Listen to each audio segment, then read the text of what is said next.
মোহাম্মদ ইউনূস তো মনে করা হয় কি আমেরিকারই হাতের পুতুল। যে অন্তর্বর্তী সরকার তৈরি হচ্ছে, আমি প্রত্যেককে যদি একজন করে দেখেন, প্রত্যেককে everybody is anti Indian. There is not a single.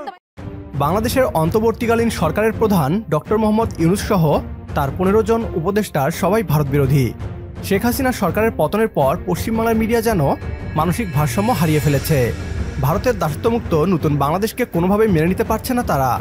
বর্তমান সরকারের সবাইকে ভারত বিদ্বেষী বলে দাবি করে বাংলাদেশের উপর সামরিক হামলারও প্রস্তাব করছে। বাংলাদেশের ছাত্র জনতার আন্দোলনকে পাকিস্তান এবং আমেরিকার ষড়যন্ত্র বলে উল্লেখ করে পশ্চিমবাংলার দাদারা দাবি জানাচ্ছে নতুন অন্তর্বর্তীকালীন সরকারকে উৎখাত করার। চীন, পাকিস্তান এবং আমেরিকা বাংলাদেশকে ধ্বংস করে দিতেই শেখ হাসিনা সরকারকে নামিয়ে ডক্টর মোহাম্মদ ইউনূসের নেতৃত্বে এক ভারতবিরোধী সরকারকে কায়েম করেছে বলেও দাবি তাদের। ডক্টর মোহাম্মদ ইউনূসের নেতৃত্বাধীন বর্তমান সরকারকে নিয়ে কি বলছে পশ্চিমবাংলার মিডিয়া, আসুন তা দেখি। বাংলাদেশকে পাকিস্তান ধ্বংস করতে চায়। আপনাকে বলে দিই পরিষ্কার যে Pakistan wants to destroy Bangladesh, America wants to use it, ব্যবহার করতে চায়। আর চায়না ঘোলা জলে মাছ ধরতে চায়, আর কিচ্ছু নয়। এবং মোহাম্মদ ইউনূস তো মনে করা হয় কি আমেরিকারই হাতের পুতুল, সেভাবেই আসছে সেখান থেকে।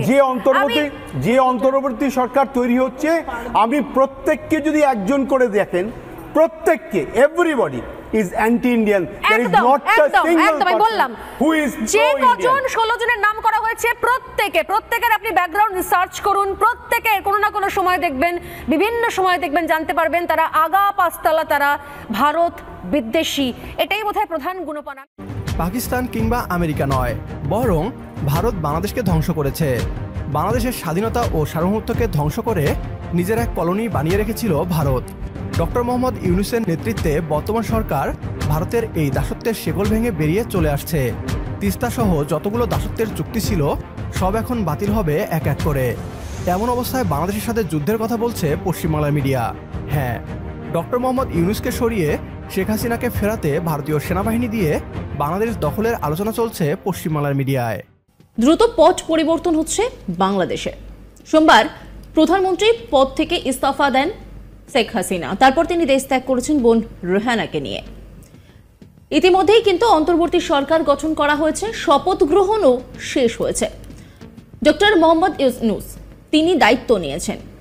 আর তারপর থেকেই যে প্রশ্নটা ঘোরাফেরা করছে যে কতটা শক্তিশালী বাংলাদেশের সেনাবাহিনী।